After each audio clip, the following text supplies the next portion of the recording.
luluwagan natin yung tatlong bolt.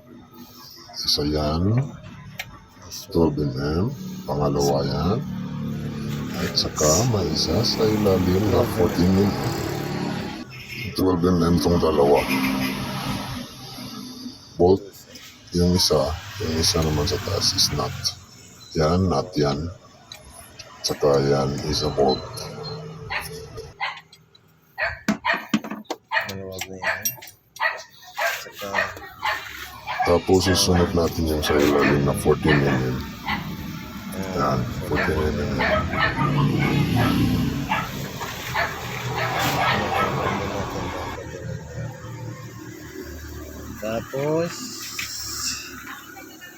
Tapos kakalasin natin yung belt. Yung sa likod. Yung sa may side water pump. Yan, yan yung water pump. Sa pulley. sa may side ng water pump. Ito. Tapos lang natin pag maluwag na. Ayun.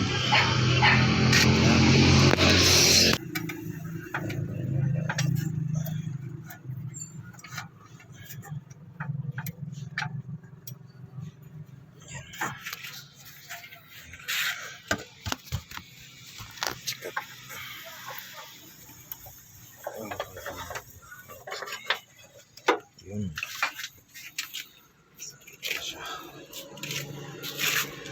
Papalit natin bago is 1155.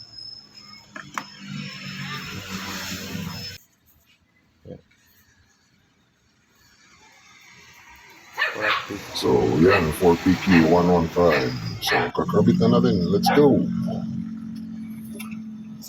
Una natin kakabit yung dalawa sa ilalim. Yung sa crankshaft at saka yung sa may compressor ng aircon.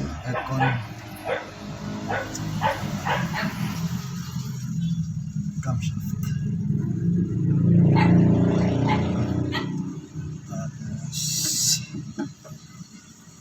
So, ganito siya guys. 1 camshaft pulley, 5 compressor pulley, 4 water pump, 3 alternator pulley.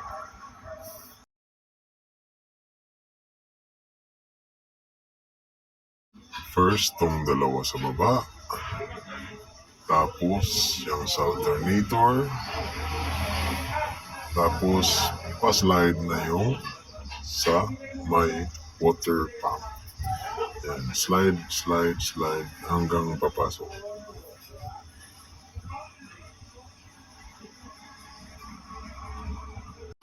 Tapos, double check.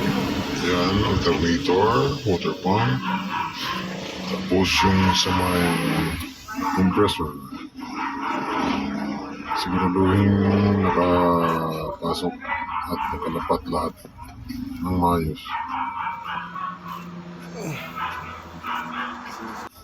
Tapos, higpitan na natin ulit yung sa may alternator na nuts and bolts.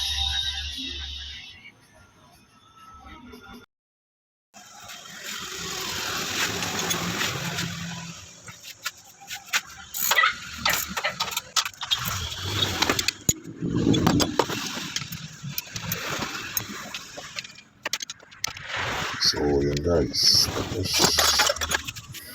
ito, binasa na natin ng tubig.